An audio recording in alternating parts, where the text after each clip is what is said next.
ఈ ఆదివారం అంటే 23వ తారీఖు సో మనము ఒక రివ్యూ మీటింగ్ పెట్టుకుందామండి. అంటే డయాబెటిస్ క్యాంప్ పెట్టాము.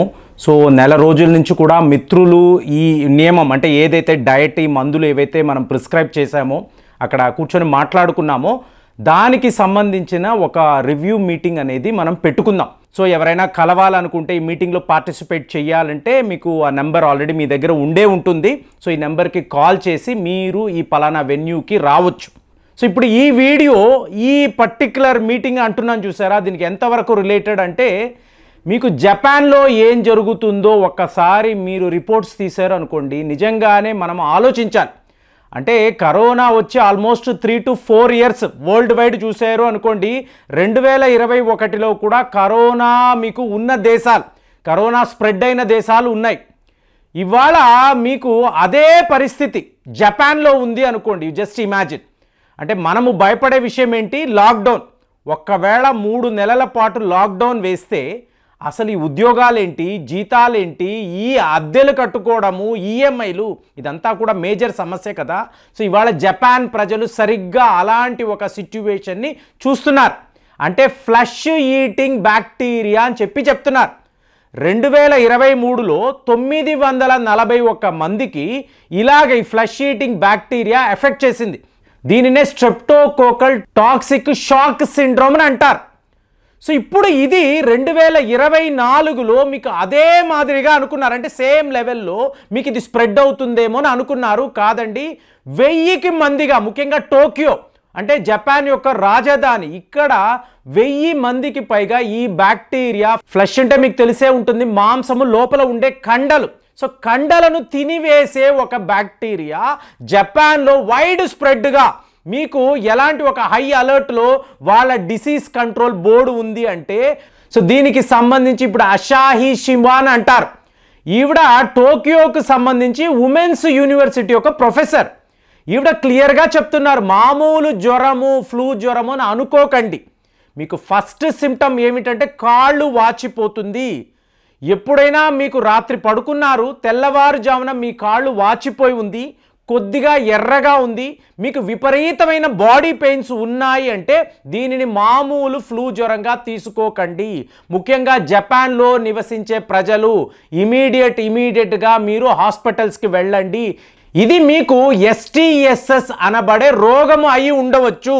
మీకు టైం ఎంత అండి? 48 hours మాత్రమే. అంటే మీకు దాని తరువాత ఇది ఎంత సివియర్గా అవుతుంది అంటే మామూలు జ్వరము, జలుబు, దగ్గు, బాడీ పెయిన్స్, ఇది ఫ్లూ జ్వరానికి వచ్చే సిమ్టమ్స్ అలాగే అనిపిస్తుంది. కానీ ఇది ఫ్లష్ ఈటింగ్ బ్యాక్టీరియా అండి. ఇప్పుడు చాలామంది ఆపరేషన్స్ చేసుకుంటారండి, లేదా ఎక్కడో చిన్నపాటి గాయం తగులుతుంది. ఒకసారి బ్యాక్టీరియా బాడీలోకి వెళ్ళిన తరువాత ఈ ఫ్లష్నంతా కూడా అది తినడం మొదలు పెడుతుంది. సో ఇది మీకు ఎంత ఫాస్ట్గా స్ప్రెడ్ అవుతుందంటే మనము గమనించేలోగా 48 hours ఇది ప్రాణాంతకముగా కూడా మారిపోతుందని చెప్పి ఆవిడ పర్టికులర్గా ప్రెస్ మీట్ పెట్టి మరీ చెప్తున్నారు. దాంతో Japan's national institute of infectious diseases ఈ డిపార్ట్మెంట్ ఇవాళ హై అలర్ట్లో ఉండి మొత్తము కూడా టోక్యోలో ఉండే హాస్పిటల్స్కి అంతా పర్టికులర్గా వాళ్ళు నోటీస్ పంపించి ఇలాంటి వాళ్ళు వస్తే ఏంటి 31+ అండి, 31 yearsకి పైన ఉన్న వాళ్ళకి చాలా ఈజీగా ఇది మీకు ఎఫెక్ట్ చేస్తుంది, ఈజీగా మీ బాడీలోకి ప్రవేశిస్తుందని చెప్తున్నారు. 31+ అంటే ఏంటి? Working men and women. So పిల్లల విషయంలో పర్వాలేదు, ఏం కావడం లేదు. కానీ 31+ ఉన్న వాళ్ళకి సివియర్గా జ్వరం రావడము, ఏకంగా 1000 మందికి ఇలాంటి సిమ్టమ్స్ అన్నప్పుడు వీళ్ళు హాస్పిటల్స్కి వెళితే లిటరల్గా కాళ్ళు వాచిపోయింది. అంటే ఏంటి? ఆ బ్యాక్టీరియా ముందు ఆ కాళ్ళనే ఎఫెక్ట్ చేస్తుంది అనేది అక్కడ జపాన్ వాళ్ళు అర్థం చేసుకున్నారు. మన దాకా మనకి ఏ ప్రాబ్లము లేదండి. నేను లా నీనా గురించి పదే మాట్లాడుతున్నాను. అంటే పసిఫిక్ ఓషన్లో జరుగుతున్న మీకు ఈ మార్పులు, ఆ సముద్రములో మీకు ఋతుపవనాలు, ఈ మార్పుల వల్లే మీకు వేడి ఎక్కువ ఉంటుంది, వర్షాలు ఎక్కువ ఉంటుందంటే ఫస్ట్ జపాన్కే ఈ సమస్య అండి. జపానే పసిఫిక్ ఓషన్ దగ్గర చాలా చేరువలో ఉండే దేశము. అంటే లా నీనా ఎఫెక్ట్ ఖచ్చితంగా మనము జపాన్లో చూడొచ్చు. ఇక్కడ మీరు చూసారనుకోండి, నిన్నటికి నిన్న నేను చెన్నైలో ఉన్నాను. మీకు మెరుపులతో కూడిన వర్షం ప్రతిరోజు రాత్రి అయితే మీకు చాలా పెద్ద వర్షం పడుతుంది. మామూలుగా చెన్నైలో ఈ టైంలో వర్షాలు అనేవి ఉండవు. అంటే మనం ఒక గ్లోబల్ సినారియో చూడాలండి. మన హైదరాబాద్లో ఎలా ఉంది, వైజాగ్లో ఇవాళ వర్షము, తరువాత ఎండలు, ఇట్లాగే మనం టెరిటోరియల్గా ఆలోచిస్తాం. కానీ ఒక ప్రపంచము, ఒక గ్లోబల్ వరల్డ్గా దీన్ని చూసామనుకోండి, ఈ మార్పులను క్లియర్గా మనం చూడొచ్చు. సడన్గా ఈ బ్యాక్టీరియా ఏమిటి, 2023లో ఎల్ నీనో అప్పుడు విపరీతమైన ఎండలు ఉండడంతో సివియర్ బాడీ పెయిన్స్. నా మిత్రులే ఎంతో మందికి బాబాయ్ జపాన్లో ఉండలేకపోయాము, గెడ్డలు వచ్చేసేయని చెప్పిన వాళ్ళు ఉన్నారు. ఇవాళ ఏమవుతుంది, మీకు లానీనా అంటే సివియర్గా తుఫాన్లు, వర్షాలు, భూకంపాలు, ఈ టైంలో మీకు ఈ వైరస్లు, బ్యాక్టీరియాలు యాక్టివేట్ అయిపోవడము, యాక్టివేట్ అయ్యి ఇలాంటి కొత్త రోగాలు లాస్ట్ ఇయర్ ఉంది, ఈ ఇయర్ ఉంది, కానీ ఈ ఇయర్ విపరీతంగా పెరగడము. జపాన్ నుంచి వివిధ దేశాలకు ట్రావెల్ చేసేవాళ్ళు.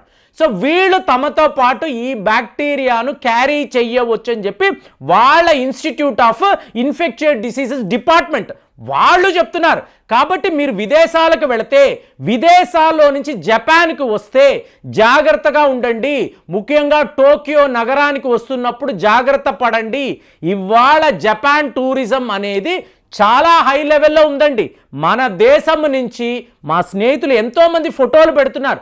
డైరెక్ట్గా వీళ్ళు జపాన్ వెళుతున్న వాళ్ళ గురించి మాట్లాడుతున్నాను. అలాగే జపాన్ నుంచి వచ్చేవాళ్ళు మీరు ఈ బ్యాక్టీరియాను క్యారీ చేస్తున్నారా ఆలోచించాలి.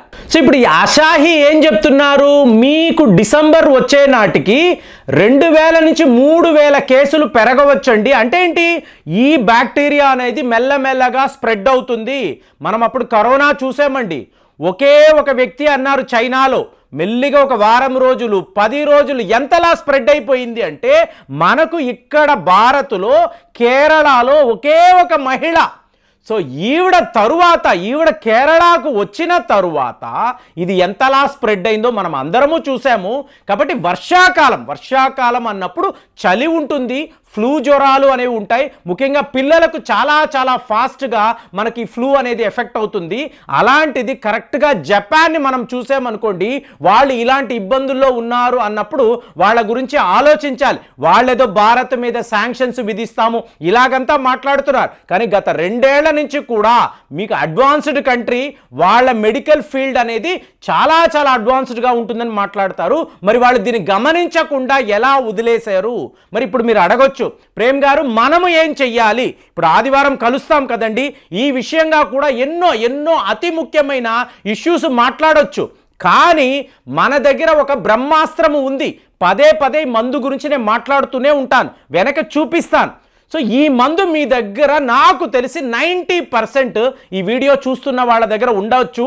డౌట్ వచ్చిందా, 3 రోజులు 5 పిల్స్ పెద్దవాళ్ళు, 4 పిల్స్ చిన్నవాళ్ళు వేసుకోండి. ఇది ఒక బ్రహ్మాస్త్రంలాగా పనిచేస్తుందండి. మీకు ఎలాంటి ఫ్లూ జ్వరాన్ని దరిదాపుల్లోకి రానివ్వకుండా ఈ మందు ఆపగలదు. సో మన దగ్గర అలాంటి అస్త్రాలు ఉన్నాయి కాబట్టి మనము పెద్దగా భయపడాల్సిన అవసరం లేదు. సో ఈ సండే కలుస్తున్నప్పుడు ఈ విషయాలంతా కూడా మనము చాలా క్షుణ్ణంగా పరిశీలించి మాట్లాడే అవకాశం ఉంటుందని నేను భావిస్తున్నాను. మరి మీలో ఎంతమంది వస్తారో ఈ నంబర్కి ఫోన్ చేసి మీరు ఆ వెన్యూకి రండి, మనం డిస్కస్ చేద్దాం. మరి ఈ వీడియో మీద మీ కామెంట్స్ ఎలా ఉన్నాయి ఒక్కసారి తెలియజేయండి. మరి వచ్చే వీడియోలో కలుద్దాం. జై హింద్.